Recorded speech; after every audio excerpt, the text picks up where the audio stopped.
बिस्मिल्लाहिर्रहमानिर्रहीम, अस्सलाम वालेकुम। मैं शकील मलिक आपकी खिदमत में हाज़िर हूँ। ख़बर यह है कि प्रोजेक्ट इमरान खान का सहूलतकार एक बहुत बड़ा जर्नैल फारिग कर दिया गया है। इस खबर की तफसीलात आपके साथ शेयर करने से पहले आपको मैं बताता चलूँ कि इमरान खान जो इस वक्त जेल में मौजूद हैं उनके लिए बुरी खबरों का आगाज़ हो चुका है, चूँकि सहूलतकारी तो ख़त्म हो चुकी है।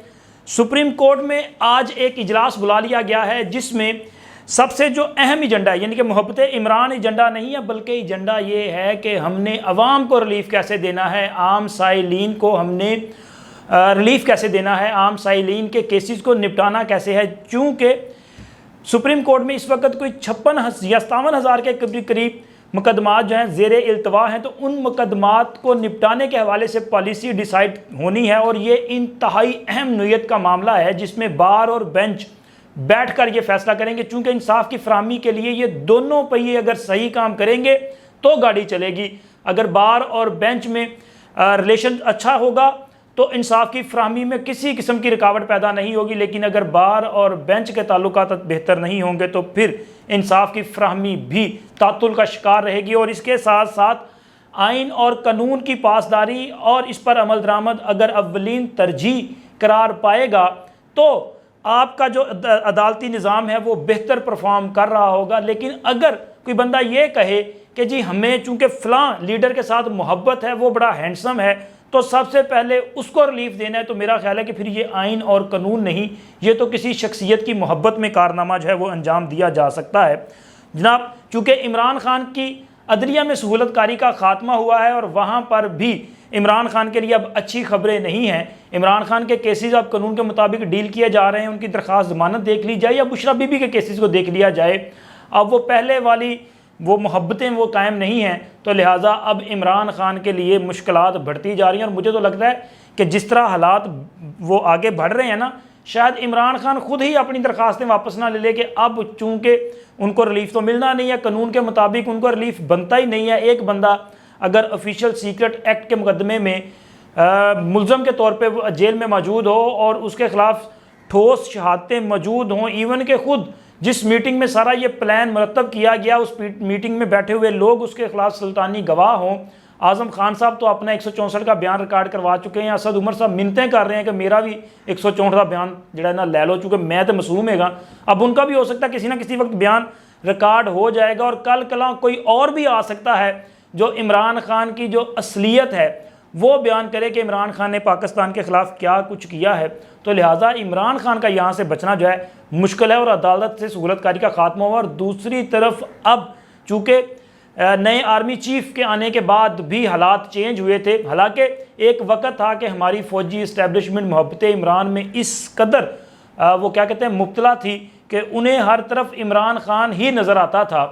जनरल शुजा पाशा से लेके जनरल फैज़ हमीद साहब तक, ये तमाम हमारे जो जनरल साहिबान हैं इन्होंने हर वक्त इमरान खान को प्रमोट करने के लिए अपना वो क्या कहते हैं किरदार अदा किया है और कोई भी मौका हाथ से जाने नहीं दिया। हर बार इमरान खान को मुसल्लत करने की कोशिश की है। 2013 में भी इमरान खान को मुसल्लत करने का पूरा प्लान तश्कील दे दिया गया था। खैर बीच में कोई और मामला बिगड़े, फिर उसके बाद मियाँ नवाज शरीफ वो क्या कहते हैं इसमें इंडक्ट हुए। मियाँ नवाज शरीफ के आने के बाद हालात चेंज हुए और हुकूमत उनके पास चली गई। हालांकि ये इल्ज़ाम लगाया जाता है कि वो हुकूमत भी मुकमका का नतीजा थी, लेकिन खैर वो मुकमका था या नहीं था, लेकिन इमरान खान जो है वो मुसल्लत इस कौम पे ना हो सका। लेकिन इमरान खान की मोहब्बत में मुब्तला जो लोग थे, जो ताकत में थे, उन्होंने फिर अपना काम जारी रखा और 2013 से 2017 तक मियाँ नवाज शरीफ के रास्ते में वो मुसलसल, और पंजाबी कहते हैं रोड़े अटपाना, तो वो रोड़े अटकाए जाते रहे और उनको रोकने की कोशिश की जाती रही कि ये परफॉर्म ना कर सके। लेकिन खैर उन्होंने परफॉर्म किया, जैसा भी किया। लेकिन इमरान खान को उसकी ब्रांडिंग की जाती रही। इमरान खान को फिर 5th जनरेशन वार के लिए तैयार किया जाता रहा। उनको बताया जाता रहा कि जी सोशल मीडिया को आपने कैसा खड़ा करना है, प्रोपेगेंडा कैसे किया जाता है, आपने ओवरसीज़ पाकिस्तानीज़ को कैसे अपने साथ अटैच करना है। इमरान खान को पूरी तरह से ब्रीफ भी किया गया, उस बंदे की पूरी तैयारी करवाई गई और इसके लिए ताकत के जो ओहदे हैं ना वहाँ पे बैठी हुई अहम तरीन शख्सियात ने अपना भरपूर किरदार अदा किया। अब मैं उनके नाम तो यहाँ पे यानी फैज़ हमीद साहब ने अगर किरदार अदा किया है, इसी तरह जनरल बाजवा साहब ने भी अपना भरपूर किरदार अदा किया। जनाब और भी जो दीगर हमारे इस वक्त 3 स्टार जर्नल्स हैं, वो जब जर्नल्स ये 3 स्टार नहीं थे 2 स्टार थे, तब भी उन्होंने बड़ी मोहब्बत के साथ इमरान खान का प्रोजेक्ट जो है इसको वो लेके चलते रहे, और जब 3 स्टार के ओहदे पे गए तब भी लेके चलते रहे हैं। मैं उनका नाम जो है वो दानिस्ता नहीं ले रहा, आप समझ जाएंगे कौन सी शख्सियात हैं।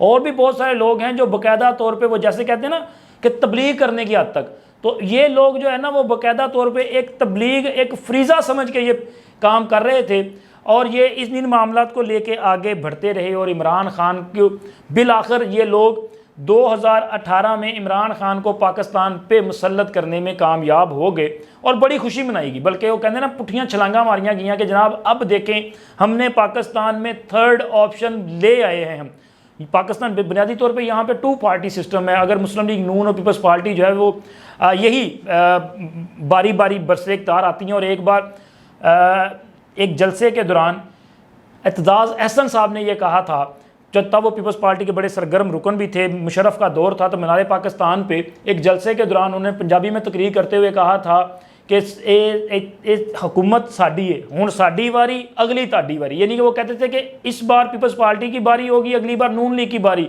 उसके बाद फिर हमारी बारी, फिर आपकी बारी। मतलब वो ये बता रहे थे मुशर्रफ को, उस मुशर्रफ भी 2 पार्टी सिस्टम को ख़त्म करके 3rd ऑप्शन पे काम कर रहे थे। उन्होंने क्यों लीग की सूरत में 3rd ऑप्शन देने की कोशिश की, लेकिन वो बुरी तरह तजर्बा नाकाम हुआ। इस मुल्क में किंग्स पार्टी जो है वो कामयाब नहीं हो सकती। जिसने भी किंग्स पार्टी का तजर्बा किया है उस बंदे ने मुंह की खाई है, वो कोई भी हो, परवेज़ मुशर्रफ हो या हमारी हालिया जो इस्टेब्लिशमेंट जो सबकदोश हुई है इनका तजर्बा हो, जिसने भी किंग्स पार्टी बनाने की कोशिश की है वो कामयाब नहीं हुआ। तो उन्होंने उस वक्त कहा था कि हम बारियां लेंगे, यानी कि उनका कहने का मकसद ये था कि लोग हमें ही वोट देंगे, हम पर एतमाद करते हैं, आप अगर लोगों को ज़बरदस्ती ये कोई ऑप्शन देने की कोशिश करेंगे वो कामयाब नहीं होगा। लेकिन उसके बाद भी यानी कि हमारी जो फौजी इस्टेब्लिशमेंट है, हमारी जो जुडिशल इस्टेब्लिशमेंट है, हमारी सिविल ब्यूरोक्रेसी है, इन्होंने बाकायदा मिलकर एक पूरे ग्रुप की सूरत में प्रोजेक्ट इमरान खान को मजबूत किया गया और उस बंदे को पाकिस्तान पर मुसल्लत किया गया। और 2018 से लेके प्रोजेक्ट इमरान खान से निजात तक आप देखें कि इमरान खान ने क्या किया है। सिर्फ इमरान खान एक काम करता रहा है कि उसने काम यह किया है कि वो अपने मुखालफीन को सिर्फ दबाने में लगा रहा है। यानी कि इमरान खान सिर्फ ये कोशिश करता रहा कि जनाब उसके जितने भी सियासी मुखालफीन हैं उनको उनकी सियासत को ख़त्म कर दिया जाए। वो इतना प्रोपेगेंडा करते रहे कि वो कहते रहे कि जी सिर्फ वो सादिक और अमीन है, सर्टिफाइड, बल्कि वो दावा करते रहे कि जी मुझे तो अदालत ने सर्टिफाइड किया सादिक और अमीन, मैं सच्चा और ईमानदार हूँ, बाकी सब झूठे और बेईमान हैं, तो लिहाजा तमाम बेईमानों से जान छुड़वाई जाए। वो तो यहाँ तक उनकी कोशिश थी कि वो पंजाबी के कहते हैं कि वो कहते थे, उनका ख्याल था कि जनाब कोई ना रहे और मैं अकेला सियासत करूँ, मतलब वो सुंजियाँ हो जान गलियाँ के कल्ला ही इमरान यार फिरे। तो खान साहब का ये प्लान था, और खान साहब के साथ उनकी मोहब्बत में मुब्तला जो लोग थे ना, उनका भी प्लान ये था कि 10 साल तक इमरान खान भी बरसर-ए-इक़्तिदार रहेंगे और 10 साल तक उनकी मर्ज़ी की जुडिशरी होगी। जिस तरह अदलिया में इंडक्शन की गई है ना, जूनियर जजेस को लेके आए गए, मतलब ये ऐसे नहीं है कि जी हम ये सोचा उन्होंने कि नहीं जी फ़लाँ जज है वो बहुत अच्छा जज है, ठीक है, वो आइन और कानून के मुताबिक फ़ैसला करता है तो लिहाजा उसका हक बनता है उसको एलिवेट कर दिया जाए सुप्रीम कोर्ट में। ऐसा नहीं था। पूरा प्लान था कि 2023 में कौन सा जज जो है वो चीफ जस्टिस बनेगा, 2024 में कौन सा होगा, 26 में कौन सा होगा, 27 में कौन बनेगा और 28 में कौन होगा, कब इलेक्शन होगा, कब कौन सा चीफ जस्टिस होगा। यानी कि हमारा बंदा या बंदी जो है वो इस ओहदे पे बैठा होगा। और यही प्लान था कि जनाब आज ये आर्मी चीफ है और जब इलेक्शन होंगे तब ये आर्मी चीफ होगा, अब उसके बाद इनको एक्सटेंशन दे दी जाएगी, अगर ये आर्मी चीफ नहीं होंगे तो फिर फलां बंदा जो है वो हमारा जो कि अभी बड़ा जूनियर है तब तक हम उसको प्रमोट करके यहाँ तक ले आएंगे, वो आर्मी चीफ होगा, और फलां बंदा जो आज इस ओहदे पे है वो ईवान सदर में हम बिठा देंगे। और ये प्लान था कि जी हम इस तरह लेके चलेंगे। और पंजाबी कहते हैं कि एक मनसूबा बंदा बनाता है तो दूजी जी अल्लाह दी एक फैसले होंगे ने, तो होना वही होता है जो अल्लाह के फैसले होते हैं। तो अल्लाह ताला ने एक फ़ैसला भी कर रखा था पाकिस्तान के लिए, और वो फैसला फिर ये था कि पाकिस्तान को इस फितना इमरान से बचाना भी है, पाकिस्तान की रियासत को इससे महफूज भी रखना है। तो बिलाखिर इमरान खान खुद ही अपने वज़न से गिरा है। इमरान खान को गिराने की खैर ज़रूरत नहीं पड़ी, क्योंकि जिस बंदे ने डिलीवर ही नहीं किया, हुकूमत का काम होता है उन्होंने ऐसी पॉलिसीज़ लेके आनी है जिसके बाद मुल्क में कारोबार ज़िंदगी बढ़े, लोगों का कारोबार बढ़े, मुईशत तरक्की करे, पाकिस्तान में रोज़गार के मौके ज़्यादा हों, गुर्बत कम हो, महंगाई कम हो। इस बंदे ने ये काम नहीं किया। इको ही काम किया है कि जनाब मेरे सारे दे सारे जड़े मुखालफ ने उन्होंने जेलों च पा दो। ईवन के अगर किसी की ज़मानत भी हुई है ना, या किसी को किसी किस्म का रिलीफ, अब इमरान खान को जेल में है तो वहाँ पे इसको बेटर क्लास यानी कि बी क्लास दी गई है। अटक जेल में, हालांकि वो एक आम जेल है, वहाँ पे बी क्लास नहीं है, सी क्लास है सिर्फ, लेकिन इमरान खान के लिए वहाँ पे भी उसको वो क्या कहते हैं अल्टरेट कर दिया गया है। वहाँ पे इनके लिए बैरक्स को रेनोवेट कर दिया गया है कि जनाब ये शहजादे ने यहाँ पे आना है। वहाँ पे इमरान खान साहब के लिए जेल मैनुअल को भी तब्दील कर दिया गया है। जेल मैनुअल के मुताबिक वहाँ पे रात को आप लाइट ऑफ नहीं कर सकते, लेकिन खान साहब ने सोना है भाई, शहजादा बंदा है, उसके लिए लाइटें भी बंद कर दी जाती हैं। इमरान खान साहब दाल और सब्जी नहीं खाते, इमरान खान साहब जो चांपें खाते हैं, अब इमरान खान के लिए चांपों का बंदोबस्त कर दिया गया है। खान साहब जनाब आम ये जो डाल्टा घी गरीब आदमी ने तो भी नहीं मिलता पिया, डाल्टा नहीं खाते, वो देसी घी खाते हैं। खान साहब को देसी घी दिया जा रहा है। खान साहब जनाब ये जो ब्रायलर मुर्गी है ना, ये भी नहीं खाते, और जी बेचारी अपने पैरों से नहीं खलो सकती यार, वो खाते हैं देसी कुकड़। खान साहब को देसी कुकड़ दे रहे हैं। खान साहब खाते हैं जनाब बकरे का गोश्त, वो बीफ नहीं खाते, वो कहते हैं नहीं बकरे का गोश्त। खान साहब को बकरे का गोश्त मिल रहा है। और भाई और किस चीज़ की कमी है? आपको तो यहाँ पे ये सब कुछ मिल रहा है, लेकिन जब ये वजीर आजम थे तब ये कहते थे कि जनाब मैं इनके एसी बंद करवाऊंगा, जो इनके मुखालफिन जेलों में थे, मैं इनकी सहूलतें बंद करवाऊंगा, मैं इनका जीना मुहाल कर दूंगा, मैं इनको रुलाऊंगा, इनकी चीखें निकलवाऊंगा। लेकिन खैर वो चीखें निकली या नहीं निकली, आज तो पूरी दुनिया देख रही है कि पूरी पीटीआई चीख रही है।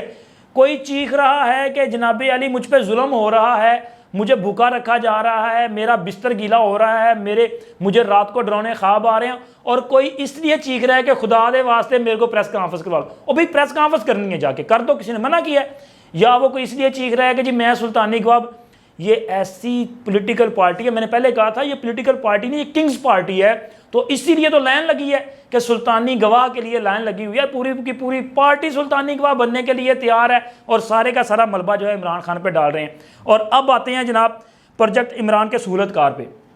चूँकि मैंने आपको पूरी ये तफसील बताने का मकसद ये था कि प्रोजेक्ट इमरान के लिए अदलिया में भी, हमारी सिविल ब्यूरोक्रेसी में भी और फौज में भी बाकायदा तौर पे सहूलतकारी मौजूद थी। और अभी भी अहम ओहदों पे ऐसी शख्सियात मौजूद हैं जो मोहब्बत इमरान में माजी में बहुत ज़्यादा किरदार अदा करती हैं, बल्कि अमलन किरदार। देखें फ़ौज में जो आपका हलफ होता है ना एक फ़ौजी का, उसमें यह होता है कि वो किसी किस्म अपने प्रोफेशनल काम पे फोकस करेंगे और किसी किस्म की सियासत में इन्वॉल्व नहीं होंगे। लेकिन बदकिस्मती के साथ हमारे मुल्क का ये अलमिया है कि यहाँ पे हमारे जो फ़ौजी हैं वो ना सिर्फ सियासत में मुलव्वस पाए जाते रहे हैं, बल्कि वो तो कब्ज़ा भी कर लेते हैं, वो हुकूमत का तख्ता भी उल्टा देते हैं।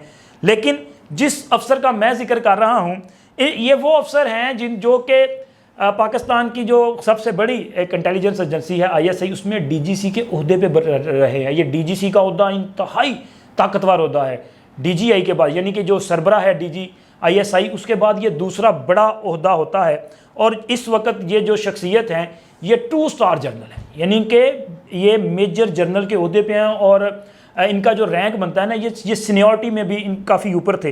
लेकिन हालिया दिनों में जो 3 मेजर जनरल्स प्रमोट हुए हैं उनमें इनका नाम शामिल नहीं है, बल्कि दीगर 3 मेजर जनरल जो हैं वो लेफ्टिनेंट जनरल के ओहदे पे उन्होंने तरक्की पाई है। तो उनके नाम मैंने आपके साथ खैर शेयर कर दिए थे। लेकिन ये बंदा, इनको तरक्की नहीं दी गई। ये मेजर जनरल साहब जो हैं इनका नाम है इरफान मलिक साहब, इनको तरक्की नहीं दी गई। और इनका खासा ये है कि जब ये DGC के ओहदे पर थे या इससे दीगर जो ओहदे थे वहाँ पे सर्व कर रहे थे, तो ये खुलेआम इमरान खान की हमायत के लिए बहुत कुछ करते थे। इवन कि ये वो शख्सियत है जिन्होंने आज़ाद कश्मीर के इंतखाबात में अली अमीन गंडापुर के साथ बाकायदा वो कंपेन में उनके साथ दिखाई देते रहे थे, और इन पे इल्ज़ामात भी लगाए जाते रहे। और इन्हीं के बारे में मियां नवाज शरीफ ने एक प्रेस कॉन्फ्रेंस की थी लंदन में, और उसमें उन्होंने कहा था कि मरियम नवाज को मसलने की, मारने की, स्मैश करने की धमकी दी गई है। तो वो इल्ज़ाम भी इन्हीं पे लगाया गया था। अगर एक शख्स इतने बड़े ओहदे पे बैठ के किसी पॉलिटिकल पार्टी की लीडरशिप को ये कहे कि हम आपको मसल के रख देंगे, वो दूसरी पॉलिटिकल एक मखसूस जमात की इंतखाबी मुहिम का हिस्सा बन जाएँ और उन पर इल्ज़ाम भी लगते रहें, और फिर उनके दौर में जब वो DGC के ओहदे पर थे तो उनके दौर में इमरान खान के मुखालफिन का जीना मुहाल कर दिया जाता रहा हो, तो ऐसी शख्सियत को अगर रोक दिया गया है, और हालांकि ये ख्याल किया जा रहा था एक हफ़्ता पहले, ये ख्याल किया जा रहा था मुख्तलिफ़ हलकों में कि मलिक इरफान जो हैं उनको तरक्की मिल जाएगी, ये 3 स्टार जनरल के ओहदे पे चले जाएंगे, लेकिन मौजूदा आर्मी चीफ़ जनाब जनरल आसिम मुनीर साहब ने इनकी बजाय 3 दीगर मेजर जनरल्स को तरक्की दे के लेफ्टिनेंट जनरल के ओहदे पे जो है प्रमोट कर दिया। इनको तरक्की नहीं दी गई, अपने ओहदे पे मौजूद हैं, अपनी टर्म मुकम्मल होने पे हो सकता है ये रिटायर्ड हो जाएं, सबको दोष हो जाएं, लेकिन ये एक इशारा है। इशारा ये है कि क्या मियाँ नवाज शरीफ की बात को मान लिया गया है, चूँकि मियाँ नवाज शरीफ की ये चार्टर ऑफ डिमांड का ये भी हिस्सा था कि ऐसे ऑफिसर्स जो प्रोजेक्ट इमरान खान को सपोर्ट करते रहे या आज भी सिस्टम में बैठ के सपोर्ट कर रहे हैं, उनसे भी सिस्टम को पाक किया जाए। तो इनको अगर रोका गया है तो मैं ये समझता हूँ कि शायद ये मियाँ नवाज शरीफ को एक पैगाम दिया गया है, चूँकि मियाँ नवाज शरीफ ने वहाँ से कोई सख्त पैगामात भेजे हैं, तो मुमकिन है कोई इस तरह का मामला हो। लेकिन ख़बर ये है कि उनको रोक दिया गया, यानी कि मोहब्बत इमरान, प्रोजेक्ट इमरान में सहूलतकारी फ्राहम करने वाले एक बड़े जर्नैल को फारिग कर दिया गया, यानी कि प्रमोट नहीं किया गया। अब तक इतना ही, मिलते हैं अगले वीलॉग में। अल्लाह हाफिज़।